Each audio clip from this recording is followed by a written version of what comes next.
Hello students, welcome to our channel. This video is for 9th class for both board CBSE and RBSE.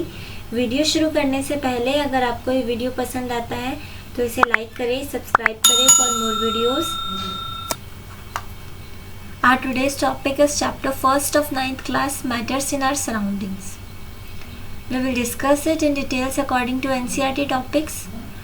इस chapter में हम पढ़ेंगे हमारे surrounding में हम जितनी भी चीज़ें देखते हैं और मैटर के बारे में इस चैप्टर में डिटेल में पढ़ेंगे. So the first thing is matter. What is matter? All the things occupy space, have volume, have mass are called matter. कोई भी चीज़ जिसका खुद का एक स्पेस है, अगर उसको कोई भी चीज़ को अगर हम रख दें तो वो अपना एक जगह घेरेगी. उस जगह घेरने को बोलते हैं ऑक्यूपाई स्पेस. सो उसका खुद का एक स्पेस है और उसका खुद का वॉल्यूम हो, उसका खुद का मास हो, उसका खुद का कोई वज़न हो, तो ऐसी चीज़ को हम बोलते हैं मैटर. वो सारी चीज़ें जिनका स्पेस है, जिनका खुद का वॉल्यूम है और जिनका मास है, उन्हें हम कहते हैं मैटर्स. एग्जाम्पल ये क्यूब, इस क्यूब ने एक स्पेस घेरी हुई है, इसका खुद का एक स्पेस है, इसका खुद का एक वॉल्यूम है. अगर मैं इसके अंदर पानी भर दूँ तो इसकी शेप में जितना पानी आ सकता है वो इसका वॉल्यूम हो जाएगा और इसका खुद का एक वेट है. सो ये तीनों चीज़ें ये शो कर रहा है कि इसके खुद के पास है, इसका वॉल्यूम है, इसका स्पेस है, इसका मास है. तो ये मैटर है. मैटर क्या होते हैं? All the things occupy space, have volume, have mass are called matter. Physical nature of matter. Matter का फिजिकल नेचर क्या है? Matter is made up of particles. Matter किससे मिलके बना होता है? पार्टिकल्स से. और particles of matter are very small, they are small beyond our imagination. Particles जो होते हैं वो इतने छोटे होते हैं कि हम इमेजिन नहीं कर सकते. जो मैटर जो होता है वो किससे मिलके बना होता है? Particles. Particle of matter have a space between them. Particles के बीच में स्पेस होता है. एग्जाम्पल ये मैटर है मान लीजिए, और ये किससे मिलके बना है? पार्टिकल्स. पार्टिकल्स बहुत छोटे होते हैं, ये तो मैं बड़े बना रही हूँ समझाने के लिए. हम इमेजिन नहीं कर सकते पार्टिकल इतने छोटे होते हैं. तो ये पार्टिकल्स हैं और दो पार्टिकल्स के बीच में ये स्पेस है ब्लैक ब्लैक, तो इन्हें इस स्पेस को कहते हैं इंटर पार्टिकुलर स्पेस. मैटर जो होता है पार्टिकल्स से मिलके बना होता है और पार्टिकल्स के बीच में जो स्पेस होता है उसे कहते हैं inter particular space. Particle of matter are continuously moving. और जो पार्टिकल्स जो होते हैं ये कॉन्टिन्यूसली मूविंग स्टेट में होते हैं, ये कभी रुकते नहीं है, हमेशा ये मूव करते रहते हैं, वाइब्रेट करते रहते हैं. That is they possess what we call kinetic energy. As the temperature rises the particles move faster. So we can say that with increase in temperature, the kinetic energy of particle also increases. जो particles जो होते हैं वो हमेशा continuously moving state में होते हैं. So कोई भी particle अगर move कर रहा है तो वो kinetic energy उसके पास है. अगर वो रुक गया है तो kinetic energy नहीं है. अगर वो move कर रहा है तो kinetic energy होती है. और जो kinetic energy होती है, जैसे टेम्परेचर अगर हम टेम्परेचर बढ़ाएंगे तो वैसे ही kinetic energy बढ़ती है. मतलब kinetic energy is directly proportional to temperature. जैसे ही हम काइनेटिक एनर्जी बढ़ाएंगे वैसे ही टेम्परेचर भी राइज होना चाहिए, या फिर टेम्परेचर बढ़ाओ तो काइनेटिक एनर्जी राइज होती है. और अगर मैं टेम्परेचर घटाती हूँ तो काइनेटिक एनर्जी भी घट जाती है. एग्जाम्पल, अगरबत्ती को अगर हम जला के कोने में रख देते हैं, वैसे अगरबत्ती पड़ी है, हमने उसको जलाया नहीं तो कोई स्मेल नहीं आती हमको. बट अगर मैं अगरबत्ती जला के उसका टेम्परेचर राइज करके अगर मैं इसको कोने में रख देती हूँ तो आसपास के काफ़ी लंबे एरिया तक उसकी स्मेल चली जाती है, मतलब पहुँच जाती है. तो जो उसके अंदर जो पार्टिकल्स है वो जैसे टेम्परेचर राइज किया उसके अंदर जो पार्टिकल्स हैं वो मूव करने लग जाते हैं बहुत दूर तक. एग्जाम्पल, फ्रिज में रखा हुआ खाना, उसमें इतनी स्मेल नहीं आती. जब हम उसको गर्म करते हैं, टेम्परेचर राइज करते हैं तो खाने की स्मेल आती है, गरम गरम खाने की स्मेल. सो एग्जाम्पल यही है कि अगर हम टेम्परेचर इंक्रीज करते हैं वैसे ही पार्टिकल्स की काइनेटिक एनर्जी इंक्रीज होती है और वो बहुत दूर तक जाते हैं. Particles of matter attract each other. Particles of matter have force acting between them. The force keep them particle together. अभी हमने पढ़ा था स्पेस होता है और स्पेस को कहते हैं इंटर पार्टिकुलर स्पेस. स्पेस तो होता ही है, बट ये जो पार्टिकल्स जो होते हैं मैटर के एक दूसरे को अट्रैक्ट करके रखते हैं. Particles of matter have force acting between them, और जो अट्रैक्शन फोर्स उनके अंदर बीच में एक एक्ट करता है, और the force keep them particle together.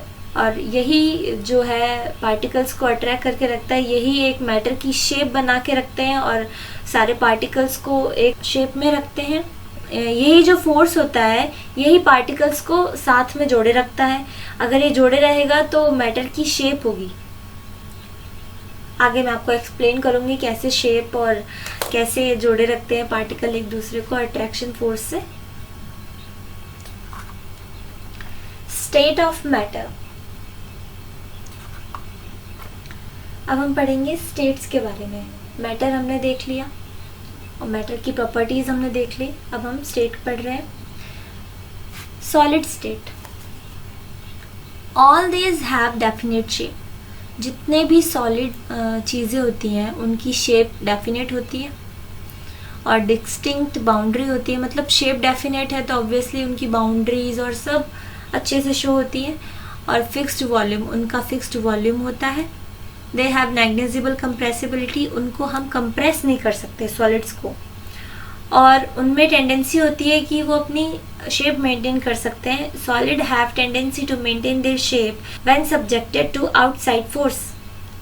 अगर कोई भी सॉलिड की चीज़ है और हम उस पर आउटसाइड फोर्स लगा रहे हैं तो वो उसकी जो शेप है वो रिफॉर्म हो जाती है वापस, या फिर चेंज ही नहीं होती है. तो उनके अंदर ये टेंडेंसी होती है कि वो अपनी शेप मेंटेन करके रख सकते हैं. Solids may break under force but it difficult to change their shape, so they are rigid. जो सॉलिड होते हैं वो टूट सकते हैं पर उनकी शेप चेंज नहीं कर सकते. अगर हम ज़्यादा फोर्स लगाएंगे तो वो सॉलिड जो है वो टूट जाएगा पर हम उसकी शेप चेंज नहीं कर सकते, किसी और शेप में उसको बदल नहीं सकते. एग्जाम्पल लेते हैं, ये क्यूब है. इस क्यूब की डेफिनेट शेप है. हमें पता है क्यूब ऐसा दिखने में होता है और इसकी शेप यही होती है. तो इसकी डिस्टिंक्ट बाउंड्री भी है. ये हमको इसकी बाउंड्रीज दिख रही हैं सारी. सो ये एक सॉलिड है और इसको कंप्रेस नहीं कर सकते. ये कंप्रेस करके लिक्विड में चेंज नहीं हो जाएगा. ये सॉलिड है, सॉलिड रहेगा. तो इसकी कंप्रेसिबिलिटी जो होती है वो बहुत कम होती है. हम इसको कंप्रेस नहीं कर सकते. और इसकी शेप मेंटेन करने की टेंडेंसी है. अगर मैं इसके ऊपर हैमर से अगर इसको चोट करूँ इसके ऊपर तो ये जो है जो क्यूब टूट जाएगा पर इसकी शेप ये क्यूब से सर्कल में चेंज नहीं होगा या फिर क्यूब से ये रेक्टेंगल में चेंज नहीं होगा. सो ये टूट जाएगा. इसकी एक टेंडेंसी है कि ये अपनी शेप मेंटेन करके रख सकता है. सो ये क्या है, एक सॉलिड. सॉलिड की ये सारी प्रॉपर्टीज होती हैं. The liquid state. Liquids have no fixed shape but have a fixed volume. They take up the shape of the container which they are kept.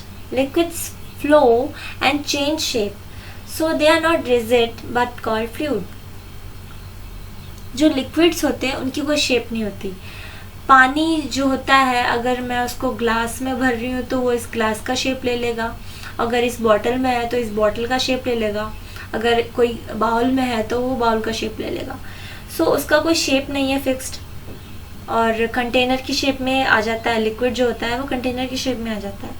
और जो लिक्विड होता है वो फ्लो करने की टेंडेंसी रखता है. अगर ये ग्लास है, ये अगर गिर जाए तो पानी इसके अंदर से फ्लो हो जाएगा. मतलब हायर लेवल से लोअर लेवल या फिर जहाँ पे भी जाना है वो फ्लो हो सकता है. लिक्विड में फ्लो होने की टेंडेंसी होती है, बहने की टेंडेंसी होती है. सो लिक्विड को हम फ्लूइड भी कहते हैं. इसमें फ्लो होने की टेंडेंसी होती है. और लिक्विड जो होते हैं अपनी शेप चेंज कर सकते हैं. अभी मैंने आपको एग्जांपल दिए. ये रिजिड नहीं होते, इनकी शेप चेंज हो जाती है ऑब्वियसली. और ये कंप्रेसिबल कम होते हैं. सॉलिड जो होते हैं वो तो कंप्रेसिबल है ही नहीं, पर ये थोड़े कंप्रेसिबल होते हैं बट कम होते हैं.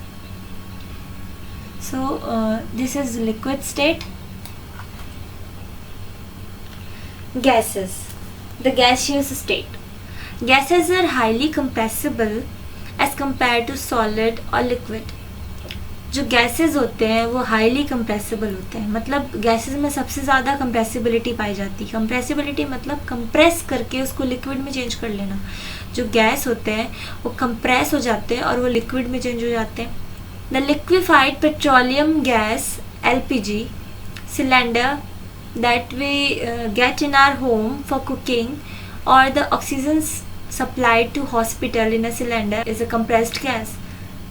एग्जाम्पल लेते हैं, कंप्रेस्ड गैस होती है LPG, और जो ऑक्सीजन हॉस्पिटल में ऑक्सीजन के सिलेंडर होते हैं, और जो कंप्रेस्ड नेचुरल गैस है CNG के सिलेंडर है, is used as fuel these days in vehicles. मतलब ये जो गैस है LPG में जो गैस होती है वो कंप्रेस्ड करके उसको लिक्विड में चेंज करके फिर सिलेंडर में मतलब भरी जाती है। तो कंप्रेस्ड गैस का एग्जांपल है LPG, CNG और oxygen supplied to hospital cylinder, oxygen cylinders. Due to high compressibility, large volume of gas can be compressed into small cylinder and transported easily. जो गैस होते हैं वो हाईली कंप्रेसिबिलिटी शो करते हैं, rigid नहीं होते हैं, उनके अंदर पार्टिकुलर स्पेस बहुत ज़्यादा होता है, उनका कोई शेप नहीं है, उनका वॉल्यूम डिफाइन नहीं गैसेस का, और उनको कंप्रेसिबिलिटी बहुत ज़्यादा होती है। बहुत सारी गैस को कंप्रेस करके एक सिलेंडर में हम रख सकते हैं। So this are gases state. There are 5 state of matter. वैसे हम नॉर्मली 3 स्टेट ही पढ़ते हैं, लिक्विड, गैस और सॉलिड, बट NCERT में 2 स्टेट्स और दे रखी है, प्लाज्मा और Bose Einstein condensate. So we will discuss now plasma. What is plasma? The state consists of super energetic and super excited particles. These particles are in the form of ionized gas. The fluorescent tube and the neon gas bulb consist of plasma. जो इस state के जो particles होते हैं, plasma के जो particles होते हैं, वो बहुत ज़्यादा एनर्जी होती है उन पार्टिकल्स में और बहुत ज़्यादा सुपर एक्साइटेड स्टेट में होते हैं वो। सो ये जो पार्टिकल्स जो होते हैं वो आयनाइज्ड फॉर्म में होते हैं, गैसियस फॉर्म में होते हैं, और वो आयनाइज्ड गैस होते हैं जिन पे चार्ज होता है कोई ना कोई, आयन होते हैं वो। और जो एग्जाम्पल है प्लाज्मा, हम कहाँ देख सकते हैं प्लाज्मा को? एक तो फ्लोरेसेंट ट्यूब में हमको प्लाज्मा दिख सकता है, और नियॉन साइन बल्ब में हमको प्लाज्मा दिख सकता है। Neon sign bulb, inside a neon sign bulb there is a neon gas. Neon sign bulb में कौन सी गैस होती है? नियॉन गैस होती है। और फ्लोरेसेंट ट्यूब में कौन सी गैस होती है? हीलियम गैस होती है। And inside a fluorescent tube there is a helium gas और some other gases. Helium gas होती है और सम अदर गैसेस का मिक्सचर होता है। The gas get ionized, that is gets charged when electrical energy flows through it. Whenever जब भी हम करंट हम फ्लो करते हैं तो ये जो बल्ब है और ये जो फ्लोरेसेंट ट्यूब है चार्ज अप होके ग्लो करती है, लाइट देती है।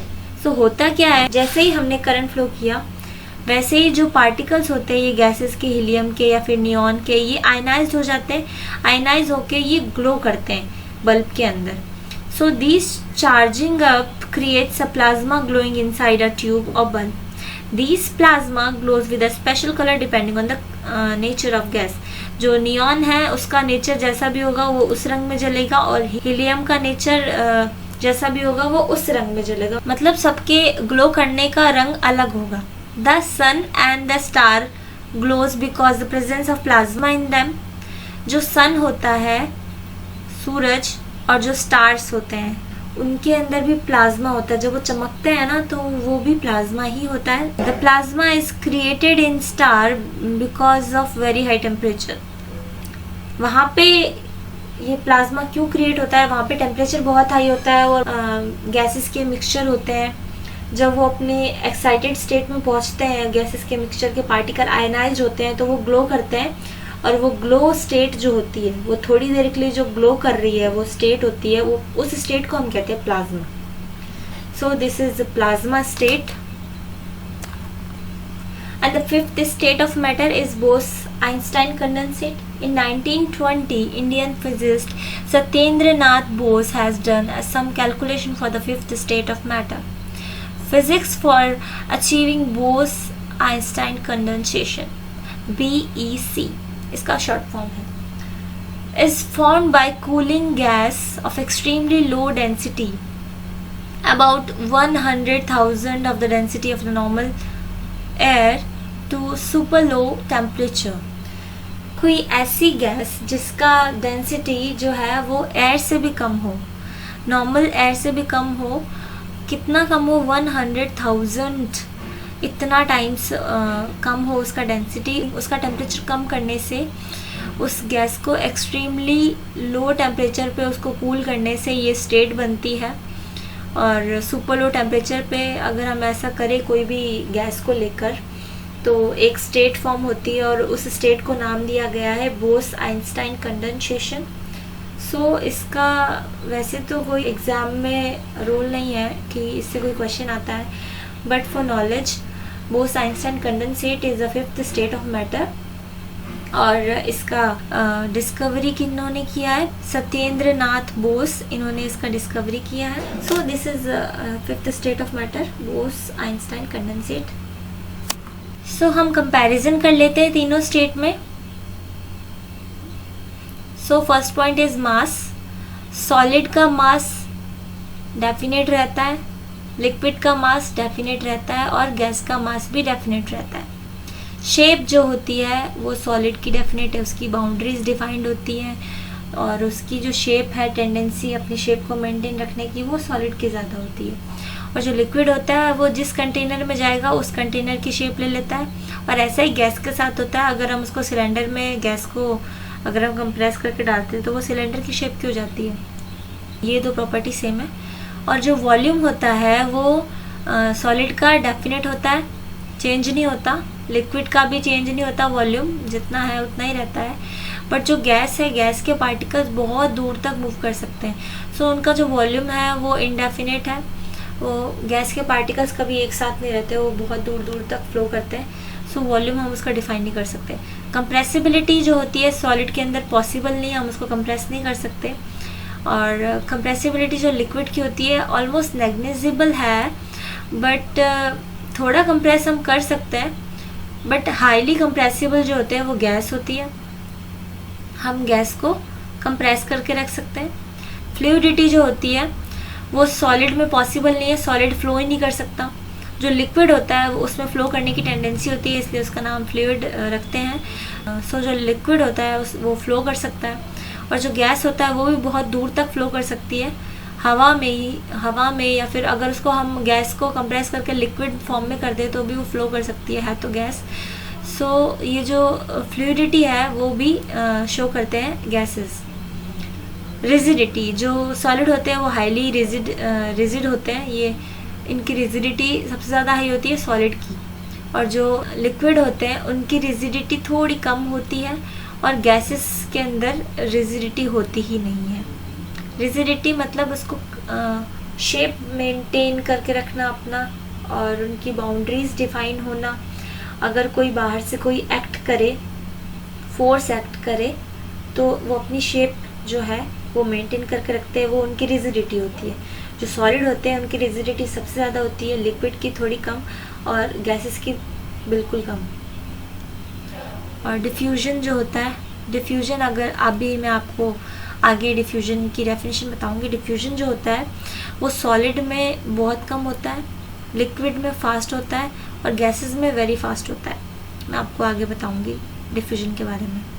स्पेस बिटवीन पार्टिकल्स, जो सॉलिड होते हैं जैसे ये लकड़ी का टुकड़ा है, इसके अंदर जो पार्टिकल्स की जो स्पेस इंटर पार्टिकुलर स्पेस है वो बहुत कम होगी क्योंकि बहुत ज़्यादा टाइटली पैक होते हैं. जो स्पेस होता है पार्टिकल्स के बीच में बहुत कम होता है. पर जो लिक्विड में जो स्पेस होता है वो थोड़ा ज़्यादा होता है. मतलब अगर एक पार्टिकल यहाँ है तो बीच में जो स्पेस दिख रहा है मतलब थोड़ी बहुत स्पेस है.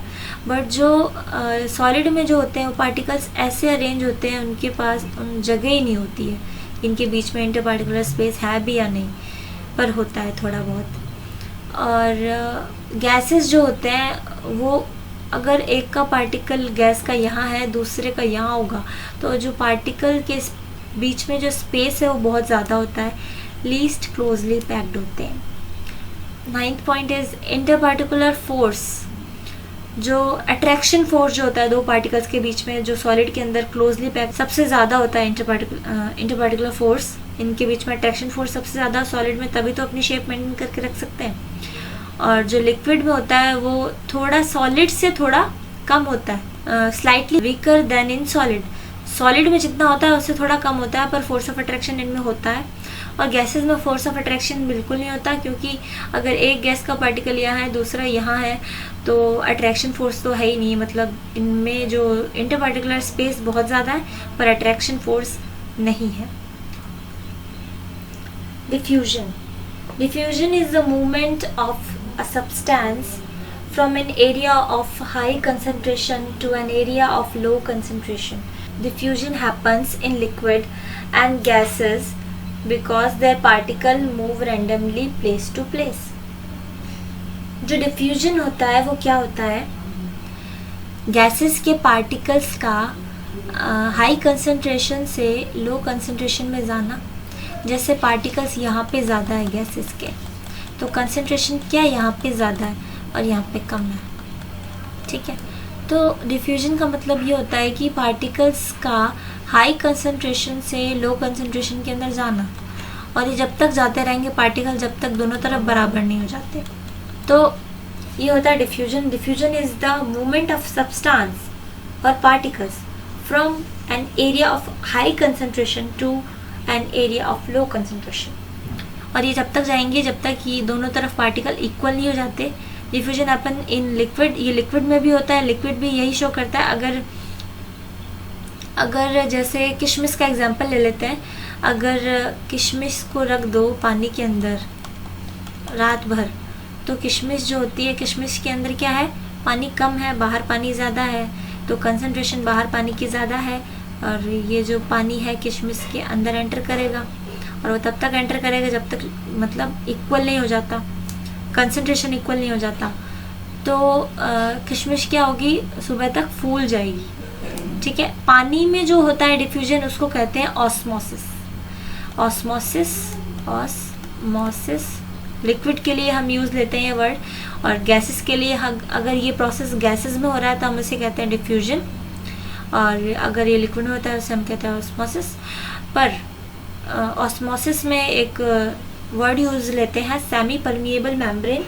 इस मेम्ब्रेन के थ्रू, ये जो मेम्ब्रेन है किशमिश की, इस मेम्ब्रेन के थ्रू पानी जाता है ना, इसलिए ये वर्ड इम्पॉर्टेंट है ऑस्मोसिस के अंदर। वैसे अभी हमारा सब्जेक्ट नहीं है ऑस्मोसिस, अभी डिफ्यूजन है। सो डिफ्यूजन जो होता है वो सॉलिड में सबसे कम रेट में होता है, मतलब जो सॉलिड में वैसे ही पार्टिकल्स इतने कंप्रेस्ड पैक होते हैं कि उन्हें हिलने की जगह नहीं है, सो वो इधर उधर मूव बहुत कम कर पाते हैं, इसलिए डिफ्यूजन सॉलिड में इतना ज़्यादा नहीं होता। लिक्विड में भी होता है बट उसका नाम हम ऑस्मोसिस दे देते हैं, बट इतना नहीं होता, ठीक ठाक हो जाता है। पर जो गैसेस जो होते हैं, गैसेस उनके अंदर डिफ्यूजन बहुत ज़्यादा होता है, क्योंकि जो गैसेस के पार्टिकल्स हैं वो बहुत फास्ट मूव करते हैं और बहुत दूर तक मूव कर सकते हैं। तो जहाँ भी कंसंट्रेशन जो गैसेस की है वो ज़्यादा होगी और जहाँ कम होगी, तो खुद में खुद पार्टिकल्स जो होते हैं वो हाई कंसंट्रेशन से लो कंसंट्रेशन की तरफ जाने लग जाते हैं। एग्जाम्पल, कोई भी अगरबत्ती है, अगर उसको जला के कमरे में रख दें तो आधे एक घंटे में पूरे कमरे में अगरबत्ती की स्मेल, अगरबत्ती के पार्टिकल्स मूव करने लग जाएंगे। सो एक कोने में मैंने अगर अगरबत्ती के पार्टिकल्स रख दिए, तो जो एक कोना है मान लीजिए इस कमरे का, इस कोने में कंसंट्रेशन ऑफ पार्टिकल्स ज़्यादा है और पूरे कमरे में कम है। सो यहाँ पे कंसंट्रेशन ज़्यादा है और फिर ये डिफ्यूजन शुरू होगा, तो ये जो पार्टिकल्स है पूरे कमरे में फैलेंगे, स्मेल आएगी, अगरबत्ती की खुशबू आएगी पूरे कमरे में, तो पूरे कमरे में पार्टिकल्स हो जाएंगे। सो हाई कंसंट्रेशन से लो कंसंट्रेशन में जा रहे हैं, और ये जब तक जाएंगे तब तक पूरे के पूरे पार्टिकल्स यहाँ और यहाँ इक्वल नहीं हो जाते। सो डिफ्यूजन जो होता है बहुत फास्ट रेट से होता है गैसेस के अंदर, लिक्विड में थोड़ा कम रेट से, और सॉलिड में बहुत कम रेट से होता है। So this is diffusion. So कुछ क्वेश्चंस हैं एनसीईआरटी में, उनके आंसर्स मैं आपको बता रही हूँ। What about a rubber band, can it change its shape on stretching, is it a solid? जो रबर बैंड होता है अगर हम उसको स्ट्रेच कर दें और स्ट्रेच हो जाता है, वो अपनी शेप मेंटेन नहीं कर पाता, वो स्ट्रेच हो जाता है, फिर थोड़ी देर में वो वापस अपनी शेप में आ जाता है। A rubber band changes shape under force and they regain the same shape when the force is removed. If excessive force is applied, it breaks. बात वही है, जो रबर बैंड होता है जब तक उसको हम स्ट्रेच करके रखते हैं, उसकी शेप जो होता है वो चेंज हो जाती है। जैसे ही हम अपना हाथ छोड़ते हैं, फोर्स जो होता है उसके ऊपर जो फोर्स एक्ट कर रहा होता है हमारे हाथों के थ्रू, जैसे ही अगर हम उसको छोड़ते हैं, फोर्स रिमूव करते हैं, वो अपनी शेप वापस मेंटेन कर लेता है। सो लास्ट में हुआ क्या, उसकी शेप तो वापस वैसी ही हो गई ना। तो सॉलिड की प्रॉपर्टी क्या होती है, वो अपनी शेप, उसमें टेंडेंसी होती है कि अपनी शेप मेंटेन करके रख सकता है। रबर बैंड में भी यही किया कि स्ट्रेच हो गया बट उसने अपनी शेप वापस मेंटेन कर ली। सो रबर बैंड क्या है, एक सॉलिड है। पर अगर हम उसको ज़्यादा फोर्स करके उसको इतना स्ट्रेच कर दें तो वो क्या होता है, ब्रेक हो जाता है बीच में से या फिर टूट जाएगा। वैसे ही प्रॉपर्टी सॉलिड की है, अगर हम सॉलिड पे ज़्यादा फोर्स लगाएं तो वो ब्रेक हो जाता है, टूट जाता है। सो रबर बैंड क्या है, एक सॉलिड है। ये दोनों प्रॉपर्टी रबर बैंड शो करता है। What about sugar and salt? When kept in different jar they take the shape of jar. Are they solid? नमक या फिर चीनी को, ये जो छोटे छोटे पार्टिकल्स होते हैं नमक और चीनी के, इनको हम किसी भी कंटेनर में रख दे तो उसी कंटेनर के शेप में आ जाते हैं। सो ये क्या सॉलिड है या लिक्विड है, क्या है ये? The shape of each individual sugar and salt crystal remain fixed. Sugar की शेप ऐसी है तो सारे पार्टिकल्स की शेप ऐसी ही होती है। जो शेप होती है शुगर के पार्टिकल्स की वो डेफिनेट होती है, ठीक है। सॉल्ट की भी बहुत छोटी होती है और डेफिनेट होती है। ईच क्रिस्टल की, एक एक क्रिस्टल की जो शेप है वो उसकी खुद की फिक्स्ड शेप है। Whether we take it in our hand, put in a plate or a jar. भले अगर हम उसको इसके डब्बी के अंदर रखें या फिर प्लेट में रखें या फिर जार में रखें, उसकी शेप हमेशा एक क्रिस्टल के, अगर हम क्रिस्टल की देखें तो क्रिस्टल की शेप कभी चेंज नहीं होती और उसकी शेप डिफाइन है, मतलब वो सॉलिड है। सो जो क्रिस्टल की शेप है वो डिफाइंड रहती है, तो जो शुगर और सॉल्ट है वो एक सॉलिड है। What about a sponge? It is a solid yet we are able to compress it. Why? A sponge has minute holes in which air is trapped. इसके अंदर छोटे छोटे छेद होते हैं बहुत सारे, जिसके अंदर एयर भरी होती है, that's why ये फूला फूला हुआ होता है। When we press it, the air is expelled out and we are able to compress it. और हमने क्या किया, अगर हम इसको कंप्रेस करते हैं तो सारे होल्स में से इसकी हवा जो है वो बाहर आ जाती है और हम उसको कंप्रेस कर सकते हैं। We are able to compress it. But जैसे ही हम अपना फोर्स हटाएंगे हाथ से तो जो एयर वापस भर जाएगी और जो शेप है इसकी वापस मेंटेन हो जाएगी। इसकी कुछ जो प्रॉपर्टीज हैं वो अगर सॉलिड से मैच खा रही है तो ऑब्वियसली ये सॉलिड है, क्योंकि अपनी शेप मेंटेन करके रख रहा है। इसकी बॉडी वो डिफाइन है, इसकी शेप डिफाइन है, सब कुछ, तो ये एक सॉलिड है। अब हम देखते हैं कन्वर्जन ऑफ स्टेट्स कैसे होता है। अगर हम आइस का एग्जांपल लेते हैं, आइस जो है वो सॉलिड होती है। अगर हम टेम्परेचर राइज करें तो वो मेल्ट हो जाएगा और वो लिक्विड में चेंज हो जाएगा, और टेम्परेचर दे तो वेपराइज हो जाएगा और वो गैस में चेंज हो जाएगा। और गैस अगर कंडेंसेट होगी तो वो लिक्विड में चेंज हो जाएगी। जैसे एक ग्लास में भरी हुई बर्फ़ है और उसको हमने रूम टेम्परेचर पर रख दिया, तो जो थोड़ी देर में ना ग्लास के सराउंड बहुत स्मॉल ड्रॉपलेट्स आ जाते हैं ग्लास के सरफेस पे। सो वो क्या होता है, कंडेंसेशन होता है गैस का। सो जो गैस है वापस अगर लिक्विड में चेंज हो रही है तो वो कंडेंसेशन प्रोसेस से होती है। गैस का लिक्विड में चेंज होना कंडेंसेशन होता है, लिक्विड का गैस में चेंज होना वेपराइजेशन होता है। वो टेम्परेचर हाई होता है तो वेपराइज हो जाती है और गैस में चेंज हो जाती है, और जो गैस होती है वो कंडेंसेट होकर वापस लिक्विड में चेंज हो जाता है, और जो लिक्विड को हम फ्रीज करेंगे तो वो सॉलिड आइस में वापस चेंज हो जाएगा। ये तो हो गया कन्वर्जन। अगर हम सॉलिड को मेल्ट करते लिक्विड में चेंज हो जाएगा, लिक्विड को टेम्परेचर देंगे तो वेपराइजेशन के थ्रू वो गैस में चेंज हो जाएगा, और गैस का कंडेंसेशन होकर लिक्विड में चेंज हो जाएगा, और लिक्विड का सॉलिड में फ्रीजिंग हो जाएगा, फ्रीज करके उसको सॉलिड में कन्वर्ट कर सकते हैं। पर ये है कि हम सॉलिड को लिक्विड में करने के बाद फिर हम उसको गैस में कर रहे हैं, ये तो नॉर्मल प्रोसेस है। बट कुछ ऐसे सब्सटेंस होते हैं जिनके बीच में ये लिक्विड स्टेट आती ही नहीं है चेंज होने में, वो सीधे सॉलिड से गैस में कन्वर्ट हो जाते हैं। सो सीधे सॉलिड से गैस में कन्वर्ट होने का प्रोसेस है sublimation. What is sublimation? The conversion of solid to a gas is called sublimation. मतलब सीधे सॉलिड से गैस में चेंज आए, लिक्विड में चेंज हुए बिना ही वो गैस में चेंज हो गया। एग्जाम्पल, कैम्फर होता है, कपूर होता है। कपूर को अगर कपूर जो है वो सॉलिड में है, उसको अगर हम बर्न करें, अगर हम कपूर को टेम्परेचर दें, अगर उसको कपूर को जलाएं, तो वो सीधे कन्वर्ट हो जाएगा गैस में, वो लिक्विड में कन्वर्ट नहीं होता। सो NH4Cl हो गया, अमोनियम क्लोराइड, ये सारे सब्लाइम सब्सटेंस है, मतलब ये सीधे सॉलिड से गैस में चेंज हो जाते हैं और इस प्रोसेस को हम बोलते हैं सब्लिमेशन। और जो गैस से सीधे सॉलिड में चेंज हो जाते हैं वो उसे कहते हैं रिवर्स सब्लिमेशन। गैस से सीधे सॉलिड में चेंज होना रिवर्स सब्लिमेशन, सॉलिड से गैस में चेंज होना सब्लिमेशन, सॉलिड का मेल्ट होकर लिक्विड में चेंज होना, लिक्विड का वेपराइज होकर गैस में, गैस का कंडेंसेट होकर लिक्विड में, लिक्विड का फ्रीज होकर सॉलिड में। सो this is conversion of states. Thanks for watching. अगर कोई डाउट हो तो कमेंट सेक्शन में ज़रूर लिखें।